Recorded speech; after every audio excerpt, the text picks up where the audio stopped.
मैं गोल्ड बेच रहा हूँ और सिल्वर खरीद रहा हूँ. Not advice, just what I am doing and here's why. Let's start with the gold to silver ratio. Right now it's around 90:1. Historically the ratio stays closer to 6/1.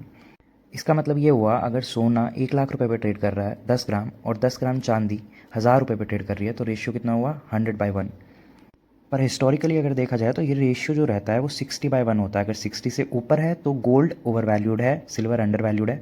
अगर ये नीचे जाता रहता है तो सिल्वर ओवर वैल्यूड है और gold under valued है. सेकेंड पार्ट है डिमांड. गोल्ड यूजुअली यूज़ होता है वैल्यू स्टोर करने के लिए. सेंट्रल बैंक्स इसको बाय करते हैं. लोग इंडिया में ज्वेलरी के लिए इसको बहुत बाय करते हैं. इन्वेस्टर्स इसके अंदर मनी पार्क करते हैं अपना.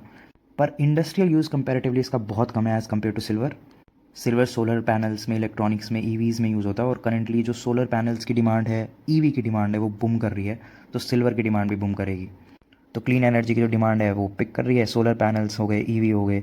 तो जो सिल्वर की डिमांड है वो एक्सप्लोड करने वाली है. क्योंकि अभी recently I was studying PN Gadgil की एनुअल रिपोर्ट. उसके अंदर यही था कि उनकी सिल्वर की डिमांड जो है वो ऑलमोस्ट डबल हो गई है, वाइल गोल्ड की डिमांड बहुत ज़्यादा कम है. The major factor is obviously the price. लेकिन स्टिल लोग सिल्वर की ज्वेलरी भी बहुत ज़्यादा प्रीफर करें. स्टर्लिंग सिल्वर बहुत ज़्यादा हाई डिमांड में है. लेकिन डिमांड सप्लाई मैटर करती है ना. अगर अगर डिमांड बढ़ भी रही है तो सप्लाई भी ज़्यादा होगी, तभी तो प्राइस ज़्यादा बढ़ नहीं रहा है. पर इसमें ऐसा नहीं है.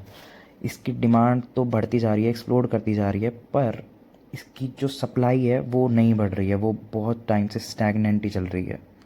तो जब सप्लाई कम हो और डिमांड ज़्यादा हो तो बेसिक चीज़ है क्या होता है? प्राइस इंक्रीज़ होता है. मैंने गोल्ड खरीदा था. I made 50%. Now rotating that entire amount to silver.